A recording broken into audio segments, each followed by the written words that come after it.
یہ جو گلف ممالک کے بارڈرز ہیں آبنائے ہرمز، یہاں پر بھی حملہ اور قبضہ ہونا بڑا مشکل ہے، اور ایران کی جو پوری فوجی طاقت ہے، یعنی ایران کے جو فوجی اڈے ہیں اور فوجی جو تنصیبات ہیں، وہ ساری کی ساری یہاں پرشین گلف میں گلف ممالک کے سامنے واقع ہیں یا پھر شمال میں واقع ہیں، اور ایران کے جنوب میں اتنی زیادہ بڑی مقدار میں فوجی تنصیبات نہیں ہیں، تو اس لیے امریکہ انہی راستوں کو سب سے زیادہ چوز کر رہا ہے، اور یہ جو پلوں کو، بریجز کو، سڑکوں کو، ریلوے کو، ٹنلز کو تباہ کیا گیا ہے، اس کے پیچھے بھی یہی اسٹریٹجی ہے۔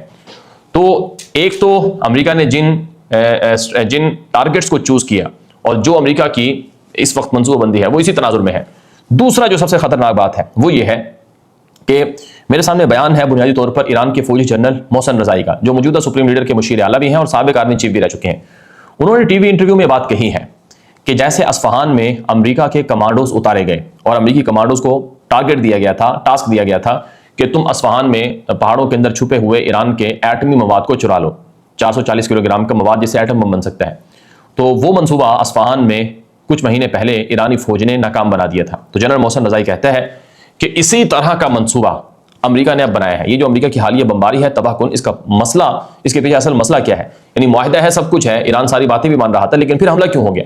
اصل ہدف یہ ہے کہ ایران کی جو ایٹمی تنصیبات ہیں ان میں گھس کر ایٹمی مواد کو چرا لیا جائے، اور پھر ایٹمی جو تنصیبات ہیں، جوہری سائٹس، ان کے اوپر بمباری کر دی جائے۔ تو یہ خطرناک منصوبہ ہے، اور جنرل محسن رضائی نے خود یہ بات تسلیم کی ہے کہ دراصل امریکہ ایران کی زمینوں پر یا جزیروں پر قبضہ کرنا چاہتا ہے، اور بعض علاقوں پر امریکہ اپنی فوجیں اتار کے قبضہ بھی کر سکتا ہے۔ اس کے بارے میں ہمارے پاس مصدقہ معلومات ہیں، انفارمیشن ہے، انٹیلیجنس گیدرنگ ہے۔ یہ ایرانی فوجی جنرل محسن رضائی کی گفتگو ہے۔ اب سوال یہ ہے کہ کیا ایران امریکہ کا مقابلہ کر سکتا ہے؟ کیا ایران امریکہ کی فوج جو ایران میں اترے گی اس سے لڑ سکتا ہے؟ ناظرین کرام، امریکہ نے جہاں جہاں بھی فوجیں اتاری ہیں وہاں تباہی ہی آئی ہے۔ اگر ہم پچھلے 30 سالوں کا ڈیٹا نکالیں، 30 سے 40 سالوں کا، تو ہمیں امریکی فوج عراق میں گھستی ہوئی نظر آتی ہے، افغانستان میں 20-22 سال گھستی ہوئی اور وہاں حملے کرتے ہوئے نظر آتی ہے، اور امریکی فوجی عراق میں گھسے اور پھر شام میں بھی گھسے، لیبیا میں بھی گھسے، اور امریکہ اس سے پہلے خلیج کی جنگ میں جو کویت اور عراق کی جنگ تھی اس میں بھی اترا تھا، اور امریکہ کے اڈے وہ ایران عراق کی جنگ کی وجہ سے یہاں بنائے گئے تھے۔ تو اگر ہم ہسٹری کو اٹھا کر دیکھیں تو امریکہ کی جو ایک پوری جو ان کا انداز ہے لڑنے کا، یا ان کا اپنی فوجیں اور جنگ کرنے کا انداز ہے، وہ وہی ہے، وہ سکرپٹ وہی ہے جو ریپیٹ ہو رہا ہے۔ یعنی جو افغانستان میں ہوا، جو عراق میں، باقی جگہوں میں، وہی کام یہاں ہو رہا ہے۔ اگر آپ دیکھیں 2003 میں جب عراق پر حملہ ہوا تھا تو ایران اس وقت جشن منا رہا تھا، صدام حسین کی حکومت کا خاتمہ ہوا۔ پھر اگر ہم سیریا کو دیکھیں تو وہاں خانہ جنگی وہ ایران کے بڑے حق میں رہی، یعنی وہاں جو لڑائی ہوئی اس سے ایران نے بہت زیادہ فوائد سمیٹے ہیں۔ اگرچہ یہ باتیں کسی آپ میں سے بہت سے لوگوں کو پسند آئیں یا نہ آئیں، لیکن حقیقت ریئلٹی یہی ہے۔ تو سٹوری کیا ہے؟ آپ عراق اور ایران کی جنگ دیکھ لیں، وہ امریکہ نے کس طرح سے کروائی اور کیا کیا پلان تھا۔ آپ عراق اور کویت کی جنگ دیکھ لیں جسے خلیج جنگ کہا جاتا ہے، وہ بھی اسی مقصد کے لیے تھا۔ امریکہ کیا کرتا ہے؟ ایک مشترکہ بات ہے کہ ان کو آپس میں لڑاؤ اور ان کی زمینوں پر قبضہ کرو، یعنی امن نہ ہونے دو۔ اگر یہاں امن اور سکون آ گیا تو یہ ہمیں کھا جائیں گے، یہ بہت طاقتور ہو جائیں گے۔ یہ اسٹریٹجی ہے اور یہی ریپیٹ ہو رہا ہے اب بھی۔ اب آپ دیکھیں ایران کے ساتھ امریکہ کی جنگ پر کچھ خوش ہیں، یعنی عرب ملکوں میں سے بہت سے خوش ہیں، اور اسرائیل بھی خوش ہے، لیکن ظاہر ہے آج ایران پر جو وقت ہے وہ کل وقت شام کے اوپر بھی تھا، عراق کے اوپر بھی تھا، باقی جگہوں پر بھی تھا۔ تو جب تک یہ چیزیں نہیں سمجھی جائیں گی، جب تک یہ نہیں دیکھا جائے گا کہ ہدف کیا ہے، مشترکہ دشمن کون ہے، کون کیا چاہتا ہے، تب تک یہاں پر امن نہیں آ سکتا ہے۔ بہرحال میں آپ کے سامنے ایک اور خبر رکھوں گا۔ خبر یہ ہے، یہ اسرائیلی میڈیا ہے معارف، یہ کوئی معمولی میڈیا نہیں ہے، بہت طاقتور میڈیا ہے، اسرائیل کا 50-60 سال پرانا میڈیا ہے، اور بہت زیادہ پڑھا جاتا ہے، دیکھا جاتا ہے، ڈیجیٹل میڈیا ہے، اور باقی مختلف انداز سے ان کے پلیٹ فارم ہیں۔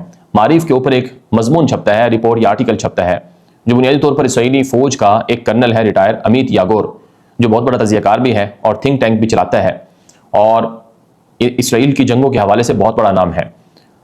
اس نے معارف کے اندر کرنل امیت یاگور کا جو مضمون چھپتا ہے اس میں کیا ہوا ہے وہ میں آپ کو بتانے لگا ہوں کہ یہ جو امریکہ نے ایران کے ساتھ 17 جون کو سیز فائر معاہدہ سائن کیا تھا، تقریباً 1 مہینہ پہلے، وہ معاہدہ دراصل ایک ٹریپ تھا، ایران کو جال میں پھنسانا تھا، الجھانا تھا۔ امریکہ اس معاہدے کے ذریعے سے سعودی عرب کو پس پردہ میٹنگز کے ذریعے سے قائل کر چکا ہے۔ وہ کیسے قائل کیا کہ سعودی عرب جو ایران کے ساتھ جنگ لڑنے کا حامی نہیں تھا، اپنی سرزمین اعلانیہ ایران کے اوپر حملوں کے لیے استعمال کرنے نہیں دے رہا تھا، اور آبنائے ہرمز کو کھلوانے کے لیے فریڈم پروجیکٹ جیسا جو مشن یا پلان تھا اس کو بھی رکوایا تھا سعودی عرب نے. تو سعودی عرب کو امریکہ نے گارنٹی دی ہے, ضمانت دی ہے کہ آپ کا دفاع ہمارے ہاتھ میں ہے, آپ پریشان نہ ہو, آپ ہمارے ساتھ مل کر لڑیں اور پھر جو لڑائی ہوگی اس میں آپ کو بڑا فائدہ ہوگا, آپ ایران کے سامنے بلیک میل یا بے بس نہیں ہوں گے, ہم آپ کے ساتھ ہیں. معریف پر چھپنے والے اس مضمون میں کرنل امیت یاگور نے یہ بھی کہا کہ دراصل پاکستان اور سعودی عرب کے درمیان جو ڈیل ہوئی ہے, جو معاہدہ ہوا ہے مشترکہ دفاعی معاہدہ, وہ اسی تناظر میں کروایا گیا اور پاکستان نے حالیہ جو ایک وارننگ جاری کی ہے یا مذمتی بیان جاری کیا ہے کہ سعودی عرب پر حملہ یمن سے حوثیوں کا وہ پاکستان پر حملہ ہے, اور ایران کو سمجھایا ہے اور وارن کیا ہے کہ آپ یہ کام نہیں کر سکتے ہیں, یہ پاکستان پر حملہ تصور ہوگا.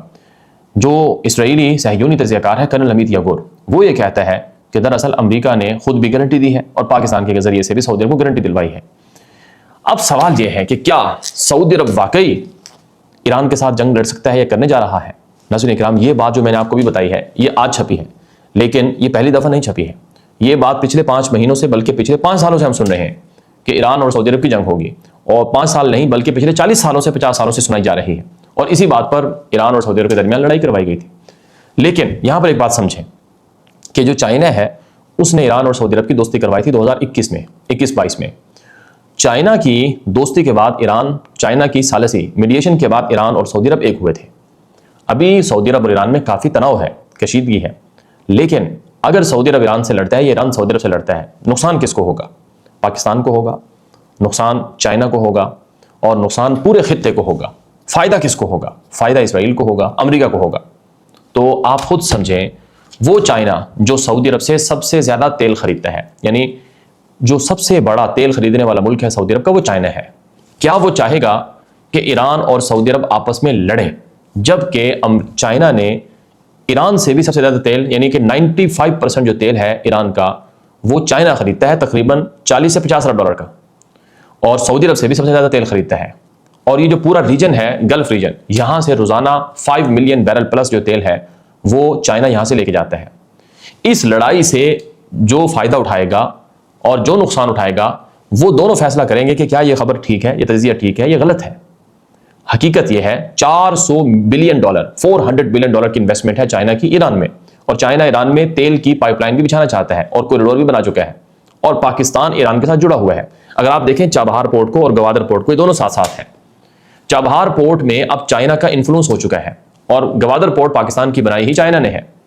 تو کیا امریکہ ایران کی چابہار پورٹ پر قبضہ کر کے بالکل چائنا جہاں سے اپنا سامان اور مختلف طرح کی چیزیں لیتے ہیں, اس کو چائنا افیکٹ ہونے دے سکتا ہے؟ تو اس کا مطلب کیا ہے کہ یہ صرف کہانی ہے. اس کا مطلب کیا ہے کہ یہ صرف ایک ایسے منصوبے ہیں جو صہیونیوں کے محض خواب ہیں, اور یہ خواب ان کے پورے نہیں ہوں گے. اور وہ خواب کیا ہے؟ گریٹر اسرائیل پلان, یعنی حملے کر کے لڑا کر مزید اپنے آپ کو وسعت دینا. سعودی عرب اعلانیہ انکار کر چکا ہے کہ ہم جنگ میں شامل نہیں ہوں گے ایران کے ساتھ, اور سعودی عرب نے اب تک ایران کے ساتھ اعلانیہ جنگ میں شمولیت اختیار نہیں کی, جیسا کہ UAE اور باقی ملکوں نے کی ہے. اور سعودی وزیر خارجہ روزانہ ایرانی وزیر خارجہ سے فون پر بھی بات کرتا ہے. تو اس لیے اس خبر کا محض اس کو خواب سے جوڑیں گے, حقیقت سے اس کا کوئی تعلق نہیں ہے. اور پاکستان بھلا کیسے ایران سے لڑے گا جبکہ پاکستان کا بارڈر ہے 1000 کلومیٹر, اور پاکستان کے ایران سے تعلق آتا ہے, جس نے جنگ بھی یہی بند کروائی. سب سے زیادہ متاثر پاکستان ہوگا ایران کی جنگ سے, خدا نخواستہ. اگر امریکہ کی فوج ایران میں اترتی ہے تو پاکستان کو بہت شدید مسائل کا سامنا کرنا پڑ سکتا ہے. جیسے افغانستان میں امریکی فوجیں آئی تھی تو پاکستان کو 80,000 سے زیادہ جانیں دینا پڑی تھی اور اربوں ڈالر کا نقصان اٹھانا پڑا تھا. ایسے ہی اگر ایران میں امریکی فوجیں آ جاتی ہیں تو پاکستان کو نہ جانے کتنا نقصان خدا نخواستہ ہو سکتا ہے, اور پاکستان پہلے ہی دہشت گردی سے متاثر ہے. تو اس لیے یہ باتیں کرنا آسان ہے, لیکن عملاً ایسا ممکن نہیں. بہرحال آپ کو میں جلدی مزید خبریں بتاؤں گا. ترکی, قطر امریکہ کو دھوکہ دے رہے ہیں, اندر سے اسرائیل کے دشمن ہیں اور ایران کی بھی مدد کر رہے ہیں. یہ آج اسرائیل کے میڈیا دی یروشلم پوسٹ نے ایک آرٹیکل چھاپا ہے. اس کا مطلب یہ ہے کہ جو اسرائیل ہے وہ ابھی بھی خوف زدہ ہے کہ ترکی, قطر یہ ظاہراً تو امریکہ کے ساتھ ہے اور ان کے ساتھ بات کرتے ہیں, لیکن اندر سے یہ ایران کا ساتھ دے رہے ہیں. کیوں دے رہے ہیں؟ کیونکہ ترکی کو بھی پتہ ہے, قطر کو بھی پتہ ہے کہ یہ جو لڑائی بڑھے گی, پھیلے گی, اس لڑائی سے پورا خطہ متاثر ہوگا اور فائدہ اسرائیل کو ہوگا, اسرائیل گریٹر بنے گا, اس لیے وہ اس کی مخالفت کر رہے ہیں. ایک اور بڑی خبر یہ ہے کہ نیتن یاہو کو نیو یارک کے اندر گرفتار کیا جائے گا, اور یہ اعلان کیا ہے زہران مامدانی نے, جو کہ نیو یارک کے میئر ہیں. انہوں نے اعلان کیا ہے کہ نیتن یاہو اگر غلطی سے بھی امریکہ کے نیو یارک سٹی آ گیا تو ہم اسے گرفتار کر لیں گے. دی ہیگ عدالت کا جو فیصلہ ہے اس پر امپلیمنٹ ہوگا. یاد رہے 2 دن پہلے نیتن یاہو نے ایک ٹی وی انٹرویو میں کہا تھا کہ امریکہ کا نیو یارک کا جو میئر ہے زہران مامدانی, یہ خود امریکہ سے بھی نفرت کرتا ہے, یہ اندر سے بہت کٹر قسم کا اسلامی ہے اور یہ ظاہر نہیں کرتا ہے, اور وہ یہودی پاگل تھے جنہوں نے نیو یارک کے اندر اس شخص کو ووٹ دے کر نیو یارک کا میئر بنایا. تو خلاصہ یہ ہے کہ امریکہ کے اندر اسرائیل بہت برے طریقے سے ناکام ہو رہا ہے۔ آخر میں ایک اور خبر آپ کو بتائیں گے کہ ایران نے ٹنلز اور پلوں کو بحال کرنا شروع کر دیا ہے، جہاں پر امریکہ نے بمباری کی تھی وہ بحال ہونے شروع ہو چکے ہیں۔ ایران نے جنگی جرائم کا ارتکاب کرنے پر امریکہ سے ہرجانے اور سزا دینے کا مطالبہ بھی کیا ہے کہ عالمی عدالت میں اس کو سزا دلوائیں گے۔